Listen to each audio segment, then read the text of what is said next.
नमस्ते विद्यार्थी मित्रों। पाठ 16 भारतीय संस्कृति में गुरु शिष्य संबंध, जिसके लेखक है आनंद शंकर माधवन। देखते हैं प्रस्तुत इकाई में है निबंध प्रकार। इस इकाई का प्रकार है निबंध। हमारे समाज में व्यवसायिक संस्कृति का बोलबाला है। हमारे समाज में व्यवसायिक संस्कृति का बोलबाला है। इसी कारण गुरु शिष्य संबंधों में परिवर्तन आया है। हर तरफ व्यवसायिक काम से लोग जुड़े हुए हैं। इस व्यवसायिक शिक्षण के कारण शिक्षण व्यवसायिक हो गया है, व्यापार हो गया है। इसलिए आज के समय में गुरु शिष्य संबंधों में परिवर्तन आया है। पहले विद्यालय मंदिर के समान माने जाते हैं। पहले की पाठशाला मंदिर के समान माने जाते थे। शिक्षा देना एक आध्यात्मिक अनुष्ठान था, एक धार्मिक कार्य था। किसी को शिक्षा देना वह परमेश्वर प्राप्ति का एक माध्यम था। ईश्वर प्राप्ति होती थी। पैसे देकर शिक्षा खरीदी नहीं जाती थी। आज स्थिति बिल्कुल बदल गई है और अब शिक्षण कार्य पेट पालने का साधन बन गया है। शिक्षण कार्य क्या हो गया? पेट पालने का साधन हो गया है। जिसे भारतीय संस्कृति कहा जाना चाहिए वह आज भारतीय मानसिक स्थिति क्षितिज में क्रियाशील नहीं है। जिसे हम भारतीय संस्कृति कहा जाना चाहिए वह आज भारतीय संस्कृति मानसिक क्षितिज में क्रियाशील नहीं है। वैसे अब भारतीय संस्कृति नहीं, आज एक प्रकार की अव्यवस्थित व्यावसायिक संस्कृति व्याप्त है, जिसकी जड़ शायद यूरोप व्यावसायिक संस्कृति व्याप्त है जिसकी जड़ शायद यूरोप में है। ये यूरोप में होता था, पैसे देकर शिक्षण प्राप्त करना। भारतीयों के सार्वजनिक व्यवहार में गुरु शिष्य संबंध का भी तदनुरूप परिवर्तन हो गया है। भारतीयों के सार्वजनिक व्यवहार में गुरु शिष्य संबंध का भी तदनुरूप परिवर्तन हो गया है। गुरु शिष्य में परिवर्तन आ गया है। यहाँ गुरु वेतन भोगी नहीं होते थे। पहले के समय में जो शिक्षक था, गुरु था, वो वेतन भोगी नहीं था और न शिष्य को भी शुल्क देना पड़ता था और ना शिष्य को कोई फीस देनी पड़ती थी। आज गुरु को वेतन देना पड़ता है, उसको पगार देना पड़ता है, पैसा देना पड़ता है और विद्यार्थी को फीस देनी पड़ती है। पैसे देकर विद्या खरीदने की यह क्रिया विक्रिय पद्धति निसंदेह उस भारतीय मिट्टी का उपज नहीं है। शिक्षणालय एक प्रकार के आश्रम अथवा मंदिर के समान थे। शिक्षणालय जो पाठशाला हम कहते हैं वो क्या थे? तो कि एक समय में वह आश्रम अथवा तो मंदिर के समान थे। गुरु को साक्षात परमेश्वर ही समझा जाता था।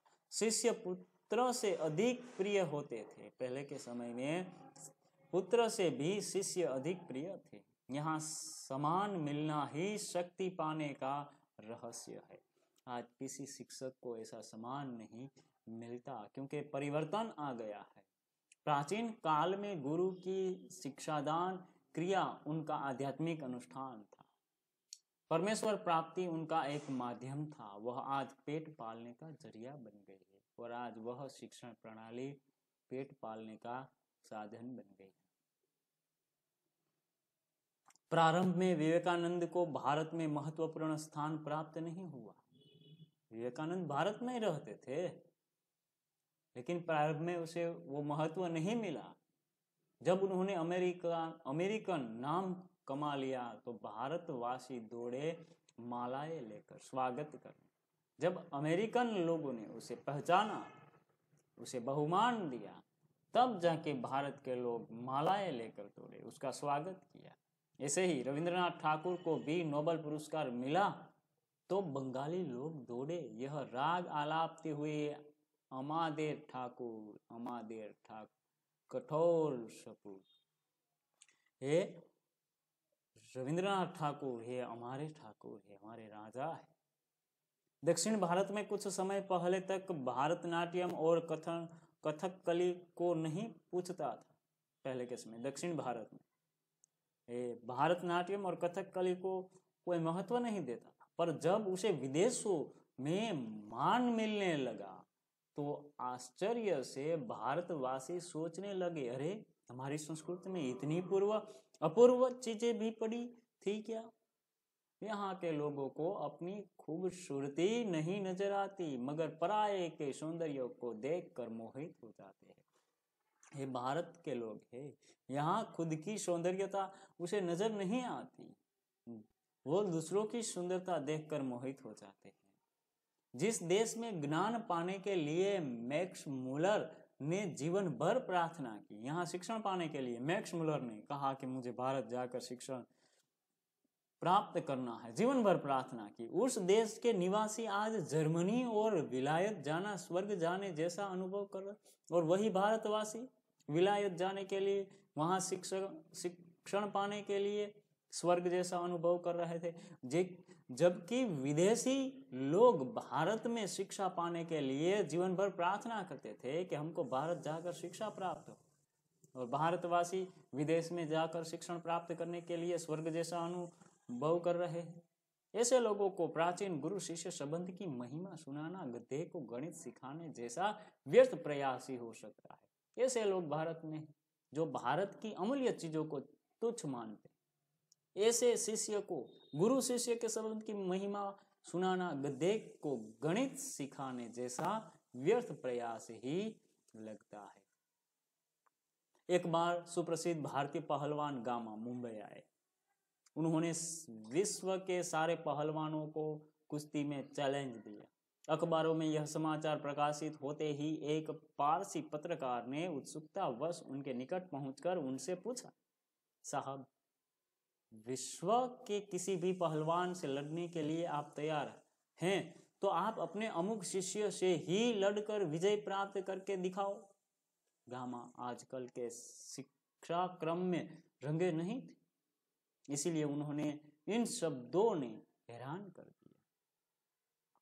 एक पत्रकार, पारसी पत्रकार गामा पहलवान के नजदीक जाकर कहा कि आप विश्व के किसी पहलवान से लड़ सकते, उसे चुनौती दी, लेकिन पहले आप अपने ही शिष्यों से लड़कर विजय प्राप्त करके दिखाओ। गामा आज के आधुनिक शिक्षण के क्रम में नहीं आए थे, इसीलिए उन्होंने इस शब्दों को हैरान कर दिया। आंखें फाड़कर उस पत्रकार का चेहरा ताकते ही रह गए। बाद में धीरे से कहा, क्या कहा? क्योंकि भाई साहब, मैं हिंदुस्तानी हूँ, हमारा अपना एक निजी रहन सहन है, रीत रिवाज है, शायद इससे आप परिचित नहीं है। इस लड़के का अपने नाम लिया, जिस लड़के का आपने नाम लिया वह मेरे पसीने की कमाई, मेरा खून है और मेरे बेटे से भी अधिक प्यारा है। इसमें और मुझ में फर्क ही कुछ नहीं है। मैं लड़ा या वह लड़ा, दोनों बराबर ही होगा। हमारी इस परंपरा को आप समझने की चेष्टा कीजिए, प्रयत्न कीजिए। हम लोगों को वंश परंपरा से शिष्य परंपरा अधिक प्रिय। गामा पहलवान कहते हैं कि मैं लड़ूं या मेरा शिष्य लड़े, एक ही बात है। ये मेरे पसीने की कमाई है, ये मेरा खून है, ये मेरे बेटे से भी अधिक है। यानी हम यही चाहेंगे कि संसार में जितना नाम मैंने कमाया उससे कहीं अधिक मेरे पिता कमाए। मुझे लगता है आप हिंदुस्तानी नहीं। भारत में गुरु शिष्य संबंध का वह भव्य रूप आज साधुओं, पहलवानों और संगीतकारों में थोड़ा बहुत ही सही पाया जाता है। वह गुरु शिष्य का संबंध कहाँ पाया जाता है आजकल? क्योंकि साधु, पहलवान और संगीतकारों। भगवान रामकृष्ण वर्षों योग्य शिष्य को पाने के लिए प्रयत्न करते रहे। उनके जैसे व्यक्ति को भी उत्तम शिष्य के लिए रो रो कर प्रार्थना करनी पड़ी थी। इसे समझा जा सकता है कि एक गुरु के लिए उत्तम शिष्य कितना महंगा और महत्वपूर्ण है। संतान प्राप्ति वर्ग उन्हें दुख नहीं देता, पर बगैर शिष्य के कहने के लिए वे एकदम तैयार नहीं होते। संतान प्राप्ति वर्ग उन्हें दुख नहीं देता, जो उसे संतान न हो तो कोई बात नहीं, लेकिन योग्य शिष्य होना जरूरी था। इस संबंध में भगवान ईसा का एक कथन सदा स्मरणीय है।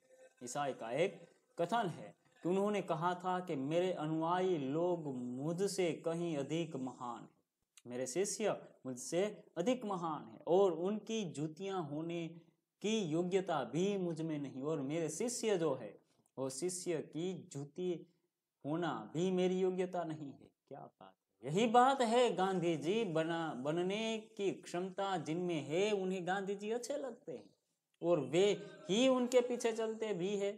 विवेकानंद सिर्फ उन्हें पसंद आएंगे जिनमें विवेकानंद बनने की अद्भुत शक्ति निहित हो। कविता के मर्मग्न और रसिक स्वयं कवि से अधिक महान होते हैं।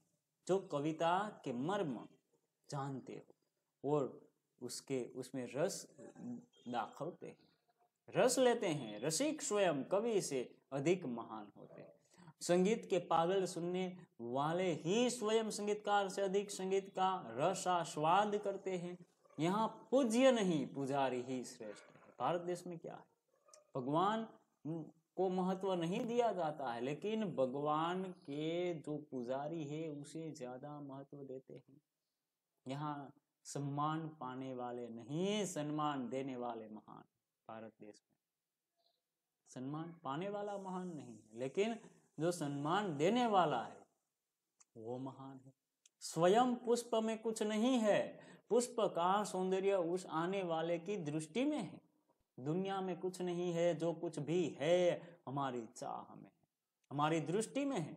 यह अद्भुत भारतीय व्याख्या अजीब सी लग सकती है, पर हमारे पूर्वज सदा इसी पथ के यात्री रहे हैं। किसी विद्यार्थी को कोई उपहार दिया जाए, भेंट दिया जाए, तो वो भेंट किसने दी वो महत्व है, भेंट क्या है वो महत्व नहीं। उत्तम गुरु में जाति भावना भी नहीं रहती। कितने ही मुसलमान पहलवानों के हिंदू चेले हैं और संगीतकारों के मुसलमान शिष्य रहे हैं।